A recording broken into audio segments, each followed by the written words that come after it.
ఒక common man Taj మహల్‌ని అమ్మగలరా? ఇనడానికి ఇది పిచ్చిగా అనిపించినా ఇది నిజం.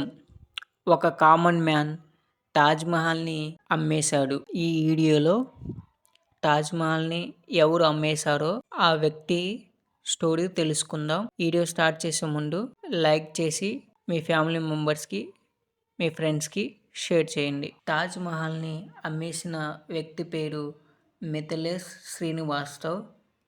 ఈయనను అందరూ నట్ వర్లాల్ అని పిలుస్తారు. ఈయన 1912 బీహార్లోని బాంగ్రా విలేజ్లో జన్మించారు. మిథిలేష్ శ్రీనివాస్తవ్ ఒకసారి కాదు, 2 సార్లు కాదు, ఏకంగా 3 సార్లు ఫారినర్స్‌కి తాజ్ మహల్ అమ్మేశాడు. 2 సార్లు రెడ్ ఫోర్ట్ అమ్మేశాడు. ఇంకోసారి పార్లమెంట్, రాష్ట్రపతి భవన్‌ని కూడా అమ్మేశాడు.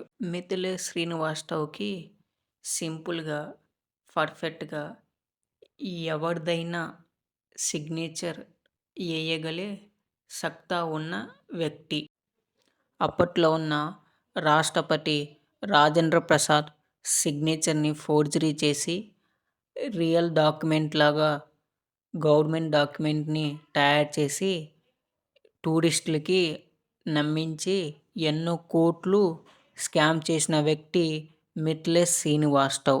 ఈయనపై 100కు పైగా కేసులున్నాయి. 113 సార్లు జైలు శిక్ష పడిన 9 సార్లు జైలు నుంచి తప్పించుకొని పోలీసులకి చుక్కలు చూపించాడు. 1996లో 84 ఏళ్ల వయసులో ఢిల్లీ రైల్వే స్టేషన్ నుంచి వీల్ చైర్‌లో మాయమైపోయాడు. అదే అందరూ చివరిగా మిథిలేష్ శ్రీనివాస్తవ్‌ని చూసింది. అసలు మిథిలేష్ శ్రీనివాస్తవ్ చనిపోయాడా? లేదా ఇంకా మారు వేషంలో ఎక్కడైనా తిరుగుతున్నాడా? అనేది ఇప్పటికీ రహస్యమే. మీరేమనుకుంటున్నారో కామెంట్‌లో చెప్పండి.